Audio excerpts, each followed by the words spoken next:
What's up, people? This is the Believe in Saints podcast presented by FanDuel. I am Mario Jerez, Spanish play-by-play voice of the Saints, native New Orleanian. She is my co-host, Erin Summers, seasoned reporter and analyst covering the Saints and the NFL as a whole. Plenty to discuss here on the show today as we have just one preseason game left. Then we get to the real deal. The Saints made a trade. They picked up a running back. They also picked up a kicker, which I know Erin is excited to talk about. And like we said, just one more preseason great game to break down between the Saints and the Cowboys this Friday. Then it's on to the regular season. Pumped to do the show today, Erin. How are you doing? I am doing great. I know that there were a lot of feelings after that second preseason game in LA, and warranted, regardless of it being preseason or not.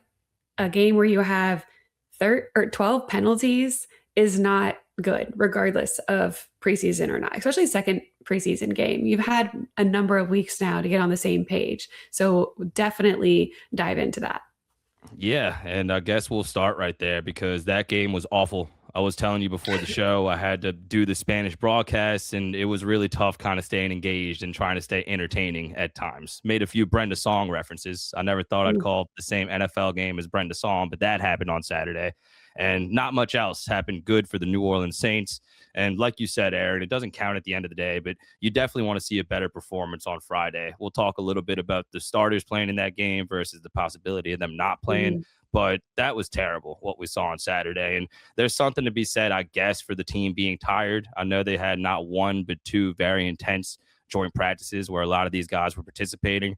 But a lot of the mistakes, some of them you brought up with the penalties, just inexcusable, man. And honestly, that is on the coaching staff, starting with Kellen Moore. And props to him. He said pretty much exactly that with different words after the game on Saturday. But not only did you have those 12 penalties, but you had 12 men on the field penalties. They couldn't get lined up throughout the game. Some of those resulted in penalties. Some of them just resulted in errant plays. And then the Saints came out of a timeout on fourth down and lined up wrong. Illegal formation, which basically killed that drive. And I say all that to say, Erin, that I'm not sure the starters going in the game magically fixes all of this, because unfortunately, this is some things that we've seen before from a Kellen Moore run team. We've talked about the slow starts, the managing time, the things like this, that was an issue early on last season. And it's been an issue throughout training camp as well. The penalties, the bringing in the referees, the not getting lined up. So yes, it is a preseason game. Yes, it doesn't count towards the standings, but I still think plenty to be concerned about based on that performance that we saw on Saturday.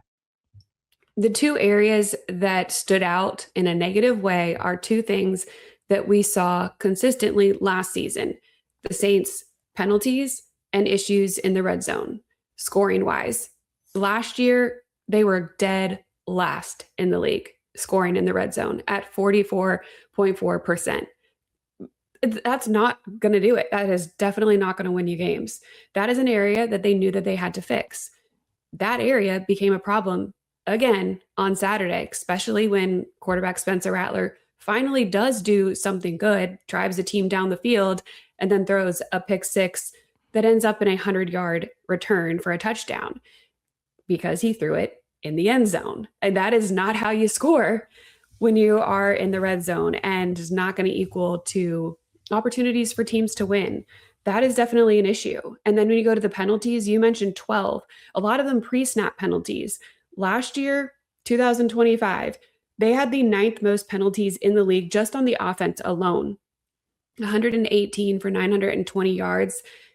Again, you're shooting yourself in the foot before you even get going. That is another area that has to change. Head coach Kellen Moore said that it was a lack of discipline and attention to detail. Where does that start? It starts with your head coach. It starts about your daily habits. These are things that happened all throughout last year and are continuing to happen. That tells me that it hasn't been addressed in preseason, that you aren't doing what you need to be doing in training camp to get your players in the best position to be successful, regardless of their starters or backups. And I will also say, I don't care that they had 2 joint practices on Tuesday and Thursday in California. This is a preseason.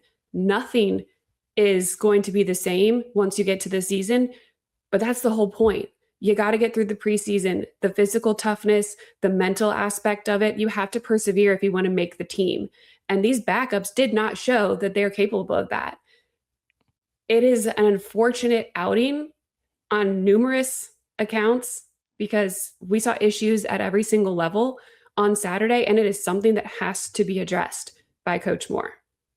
And I want to keep the Kellen Moore conversation going, but before we do, I did want to touch on both backup quarterbacks' performances because I Yeah. was relatively disappointed, especially in Spencer Rattler, because I thought for the most part he played a pretty good game. He was being decisive. He was even making some plays outside the pocket. But that pick six, Aaron, preseason, regular season, practice, that was one of the worst pick sixes that I have ever seen, just in terms of the decision and the Right. actually trying to fit that football in there. Like, that was a rookie move. That was something I'd never expect to see from Spencer Rattler, preseason, regular season, or any football setting. So that was a little disappointing. We'll see if the starters get any run, but Zach Wilson took the lead for the backup quarterback position.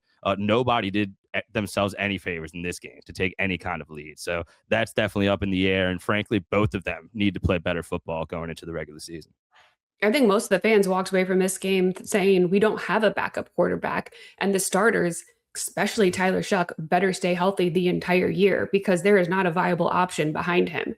Spencer Rattler played tight. I think he was trying to do a little bit too much in that scenario where he wanted to score, he wanted to put an exclamation point on that drive.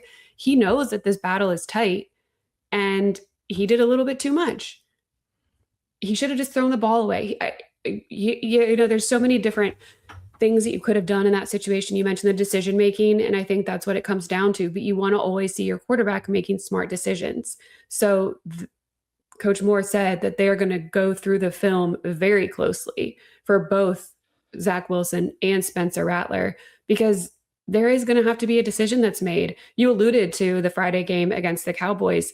I would like to see the starters play, not only to maybe give people confidence that this is not an overall issue on the team, that the starting 11 on both sides do know their roles and can execute and are more disciplined. And then maybe it's just the youth of the backups that flared up and maybe being tired from the week. And it was an anomaly on Saturday and not what we're going to see throughout the regular season. Give them a couple series and then get them out of there because I know injuries are also starting to pile up. Yeah, see, I'm kind of conflicted on that, Aaron, because I agree with you. I'd love to see the starters. They've looked good throughout the offseason in these joint practices, but it's just not the same as in an actual game, whether it be preseason or not.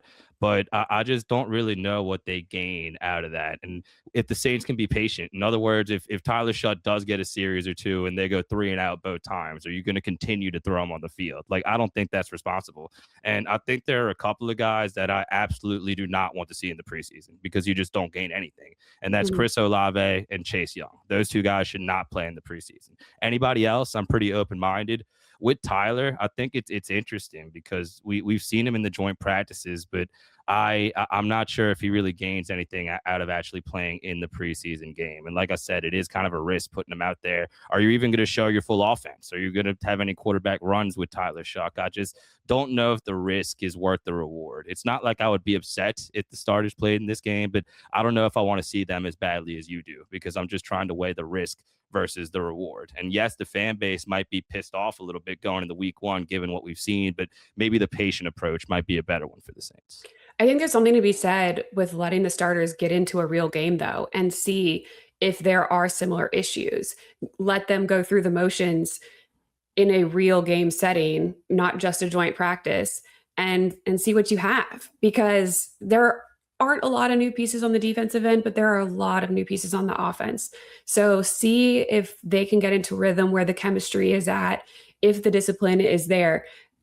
It's going to be interesting to see what head coach Kellen Moore does because he didn't play Barryon Brown and Danny Stutzman, who, yes, Stutzman clearly has made the team. Barryon Brown, I would say, has as well, but not giving them any run in the second preseason game is kind of wild. So you almost think that Moore himself is leaning on a very cautious approach to playing time during the preseason. And that's not what we're really used to when it comes to Mhm. NFL coaches and especially Saints coaches. And we've talked a lot of Kellen Moore throughout the offseason on this show, Aaron, and he's built himself up a lot of goodwill, and he deserves it. I mean, the most impressive thing about his first year was the 2-10 start and him being able to stay calm and the team still responding and then finishing well. So I think Kellen Moore has earned a little bit of that goodwill. But this week, especially at the radio station where I work, I work at the flagship station of the Saints, and they take a lot of callers throughout the week. I've Mhm. seen a lot of kind of concern around Kellen Moore and his personality, how he's calm, monotone, kind of a chill coach compared to other NFL head coaches. And that's interesting when you compare him to the great coaches in the history of this franchise, right? Sean Payton, most recently, very fiery guy, wasn't afraid to get up in your face. Jim Mora, a little bit more old school, early 90s, the first winning coach to lead the Saints. He was kind of in that same mold, right? Get in your face, yell and scream. Kellen Moore is just not like that. And according to our friends at FanDuel, he still has the third shortest odds to win NFL Coach of the Year. He's at plus 1,400, tied with Kevin Stefanski of the Falcons. Only coaches with shorter odds than him are Jesse Minter, Baltimore Ravens, plus 850, and Jim Harbaugh in his first year with the Giants at plus 650. But we've talked a lot about Tyler having plenty to prove, but Kellen Moore is also going to have plenty to prove, especially with these first two games, given how he's kind of run the offseason, being really patient, being really cautious with some of these injuries, and showcasing his personality, being a Mhm. chill, even keel head coach. So I'm curious to see the perception of him going forward, because much like Tyler Shuck, he's got plenty to prove this season. This is something where the tightness, the camaraderie that you have in the locker room is going to come into play. Because last year, all of the players that I spoke to, and Alvin Kamara has been one of them that has frequently spoken out about how much he does like head coach Kellen Moore, his approach, his demeanor, the fact that you can go and talk to him about anything. He's a player's coach and he tells you the reasons why behind everything. And they appreciate that he's really thought through every step of the way. He's not going to step outside of who he is as a person. Coach Moore has said that as well. If you aren't genuine and you start trying to yell and be a different person, then that's when the players start questioning you because they know that's not who you are. So, does Coach Moore stay true to himself, which I think he will? Do the players continue to back him and stay together as a locker room, despite what is starting to be some outside noise now that's to the negative? A lot of people were high on the Saints and starting to talk about them going into the season. After this 34-0 performance in LA, the discourse has changed a little bit. And now they're looking at Coach Moore because of the issues that are flaring up again that we saw last year and because of his demeanor. Can he be that disciplinarian? Does his personality lend to that? And he's going to have to figure out a way to lay down the law without it being vocally, which is not his method of choice. Yeah, that's a good observation. I know you spent a lot of time in that locker room last season in his first year, but Kellen Moore telling a player like, "I'm really disappointed in your performance today," maybe not angry, but like sternly. I feel like that gets the message across just as much as him screaming and yelling. And it's a new game, right? Like, Mhm. this is a crazy NFL. We're seeing guys come back from college to try to play in the league. Like, maybe it's okay to try a new approach even with your head coach. So that's Yeah. definitely something I'm monitoring. Like, fans were really high on Kellen Moore, but going in, seeing some of the defects that we saw last year rear their head again, it is a little bit concerning. And I know the kicking for this team has been very concerning, not just in these preseason games, but throughout the offseason. And the Saints made a move today, a couple of minutes ago at the time of this recording. They signed Daniel Carlson, who spent the last 8 years with the Raiders. A lot of continuity, a little up and down towards the end there, but somebody who has been a staple of that special teams and a really good player in college. I remember attending a LSU Auburn game in 2016 where he had all of Auburn's points. Auburn won that game 18-15. So not the perfect kicker to bring in, but given what we've seen, Aaron, this move makes a lot of sense. I mean, that missed field goal from Tanner Brown was so depressing because Mhm. the Saints were literally just trying to avoid a shutout. It wasn't a very far kick, 39 yards, but he shanks it. And in the game before that, Charlie Smith gets an opportunity, 52 yards, which isn't an easy kick, but you're at home, you're in the dome, big opportunity for him to kind of shake off some of the bad play recently, and he wasn't even close on that kick. Like I had trouble finding the ball after it left his foot. So this is a very responsible move for the Saints, I think. Carlson's going to have to come in here off the bat and show that he does not have the yips the same way that Charlie Smith and Tanner Brown had the yips. But this is something that had to be done and something that I know you're probably pretty pumped up for. It's unfortunate because I have been a Charlie Smith fan. I love the kid. He genuinely loves football. He loves being here. He eats, breathes, sleeps kicking. So much so that his girlfriend had to tell him to stop talking about it. And it's something that's just so pure about him. However, you have to perform day in and day out. We haven't seen it during training camp and we haven't seen it in games now. And with Tanner Brown, we started to feel like maybe he was the more consistent, reliable kicker here, and he was going to take over that role, but it just hasn't quite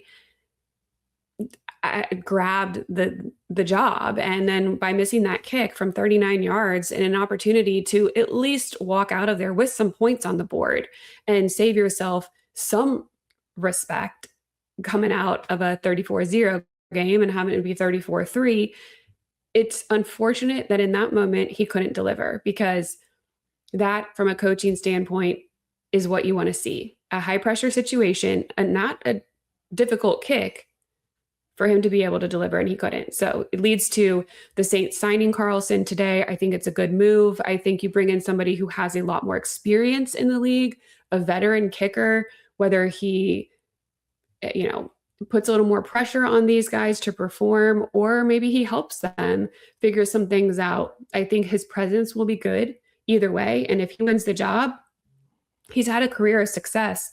Career-wise, 87% field goal success rate and 96% extra points. However, I will give you the floor, Mario, because you said that of late, that has not been his track record.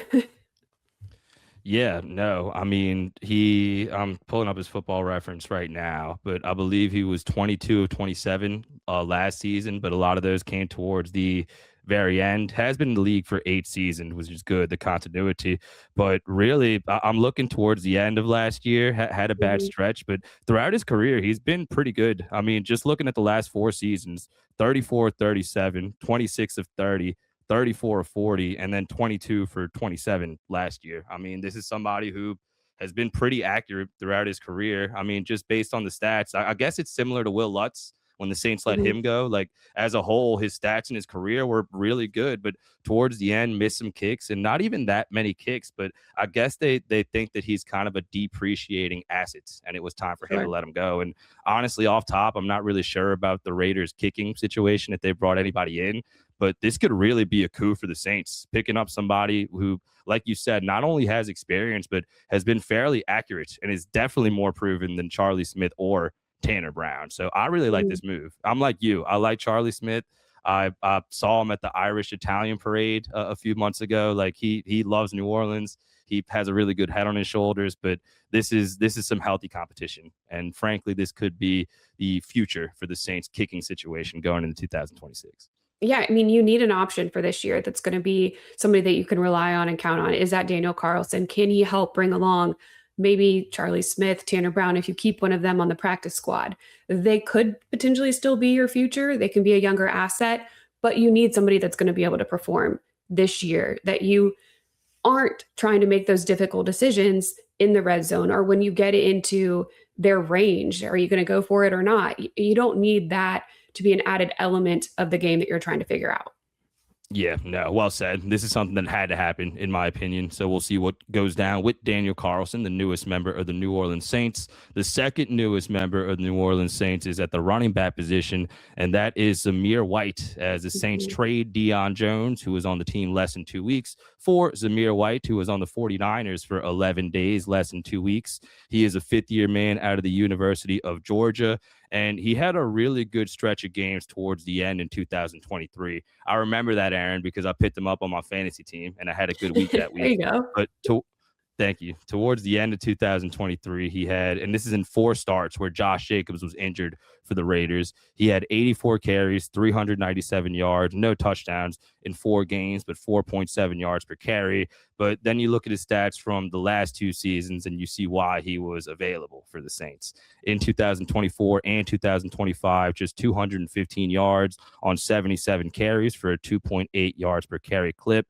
And you kind of know what you're getting with Zamir White as a runner, kind of a more downhill north and south guy, 5'11", 227 pounds. Think of a similar mold as Audric Estime, I guess, but just not as stocky. And at one point, he was a very highly heralded recruit, the number 1 running back in the country, according to Rivals.com. But he tore his ACL in both knees before even playing a college snap.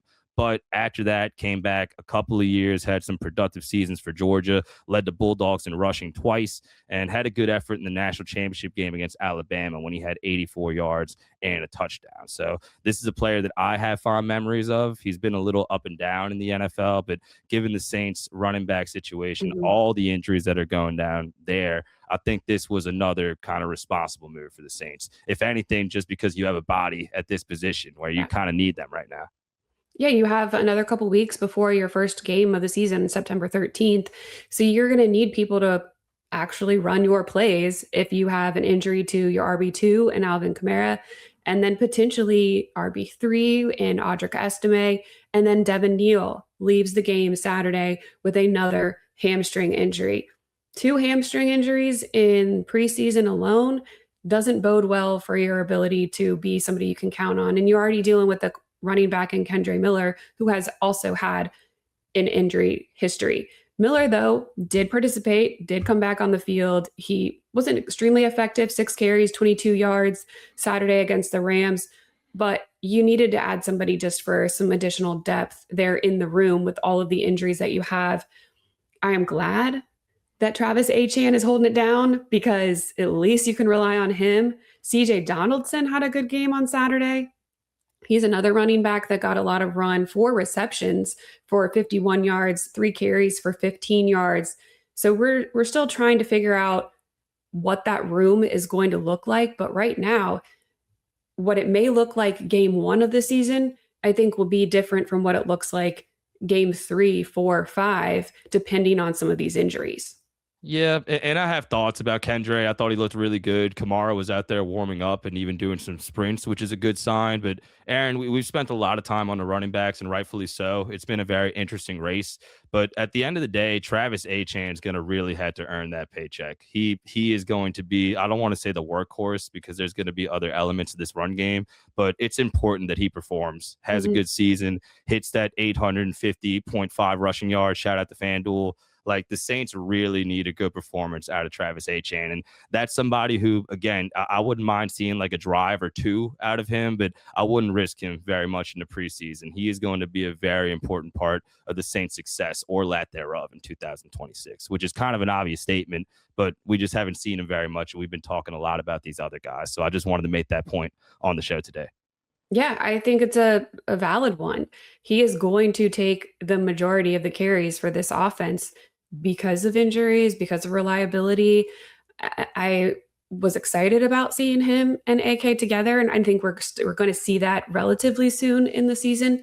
But unfortunately, the injuries have hit this position group pretty severely to start training camp and the beginning of the year. Still some good from the running game out of this game, in my opinion. Not very much good in this game against the Rams, but I did enjoy watching Kendre Miller. And the stat line didn't look good, 6 carries for 22 yards, but you saw that burst. And we've seen it a little bit throughout training camp. He looks healthy. And if he is healthy, he's going to be a factor, but that's a big if, right? But nice to see him out there on Saturday. And then, like I mentioned a moment ago, with Alvin Kamara, I think it sucks to not have him on the field to start the season, especially after all the dialogue throughout the offseason. But I'll repeat what I said last week, which is it feels like the Saints really dodged a bullet here with this Alvin Kamara injury. This is something that really could have lingered. And he looks like somebody who honestly is trying to get on the field for this very first game against Detroit. But a more realistic return for me, I think, is that third game, the home opener against the Raiders. And I was encouraged by that workout with Alvin Kamara because, like I said, you even saw him doing some sprints. So they have Zamir White in the fold. They're counting on Travis Achan, but hopefully AK is back sooner rather than later. Yeah, he's one person I'm never concerned about in terms of hitting the ground running, his rehab, and making sure he's available as soon as he possibly can and ready to go, full speed, full strength, 100% the moment he does return to a game. I want to give a shout out to a couple players. I mentioned CJ Donaldson had a good game. Jaden Price just continues to deliver as well on the defensive side. He is just shown so much inside out versatility as that cornerback there, potential backup slot nickel inside role. I think he is somebody that's going to be key for this defense because you can slide him into a few different roles, and he's shown that he can be successful. So those are the good. Bad defensive wise, the run defense was rough. They allowed 151 yards. The pass rush wasn't great. I mean, they didn't touch the quarterback once. And again, these are the backups. These are the younger players, but you want to hope that the same standard is held across the board. And those two issues did flare up on Saturday. Yeah, and that could be a conditioning deal because these are the backups, but it's been a common theme in this preseason. Towards the end of the game against the Jaguars too, they started really wearing them down in the run game. And you're right, that was a pretty pathetic effort from the front seven, no matter who was out there on the field. I mean, the Rams had 43 pass attempts, and the Saints didn't even have a QB hit. Forget a pressure, forget a sack. They didn't even hit any of the Rams quarterbacks. So agreed, that needs to be better regardless of who's out on the field. And I have a couple of notes myself as we finish the conversation from this game. It was interesting to me that Will Sherman got the start at center. I wouldn't say he was bad, but he definitely wasn't good. But that definitely stood out to me because that had been Simpkins' role up to this point in the offseason, right? And I also like that they put Lorenzo Styles at outside cornerback. I feel like his skills as a defensive back, frankly, just as a defensive player, a little underrated because he's an elite special teams guy, but he was still basically the starting nickel corner for an Ohio State defense last year. And given all the injuries at cornerback too, I wouldn't mind seeing what the Saints have in him. I know it wasn't a great game for Martin Emerson, but I think he was put on an island a lot. I'm not drawing too much from that. I'm still really excited to see him play. I still think he's cornerback 3 on this team. And you made this point earlier, but very interesting that Barian Brown didn't even play. We talked a lot about Bryce Lance last week, rightfully so, did really good in those joint practices, but it feels like they're really high on Barian Brown. And this coaching staff that got Rashid Shaheed for a little bit really seems to think that he can be kind of the de facto replacement for Rashid Shaheed, a lot of similar skill sets. So all of that stood out to me coming out of the game as well. Yeah, I think that although there was a lot of not great that came out of that game, I know you spent 3 hours covering it and you had to find some positives, some silver lining. There are some positives that we can glean from this. And you just hope that this was an outlier for the Saints because of the tough week of work they had. You are a professional athlete and you should have showed up and you should have done your job just the same, regardless of the work previous during the week. But maybe that did have an effect, and this is just a glitch in the system and not what we're going to see going forward. I know you said you would like to see the starters. I think I'm more on the other side. I wouldn't mind if the Saints were a little cautious, even if that would piss off the fan base. But if you had to make a prediction, do you think that they do play the starters against the Cowboys in this last game? Well, going off of last year, they did run the starters for a couple series in a final preseason game. I think that would be the right move, and I wouldn't be surprised to see Moore do it again. Yeah, and I think it's a pride thing. Like Kellen may be a chill guy, he may not be a get in your face, but he was pretty peeved on Saturday, like yelling at the referees, yelling at his assistant coaches, and that's pretty uncharacteristic for him. There we go. Sound like, man, Zion Williamson trying to say a word. But I think that there really is a pride factor involved here Yeah. with Kellen Moore, and whether it's reckless or not, I agree with you, and I don't want to see it. I wish the Saints would be cautious, but I think we're going to see at least a series or two out of the offensive starters and the defensive starters. But like I said, I don't think Chris Olave should be there. I don't think Young should be there, but I agree with your prediction. I think we probably are going to see the starters in Dallas on Friday night. And I will say it probably comes down to a pride thing with the starters as well, that they want to go out and show this is not what the Saints are going to be like this year. And even last year, they were begging to get on the field. They wanted to play multiple snaps together because there was a lot of newness in terms of the coaching staff that they wanted to kind of figure out cadence and timing and communication. So while that's not a factor, I do feel like they're going to be arguing to get on the field just for themselves for a few reps to go through the motions and put a better product on the field going into the regular season.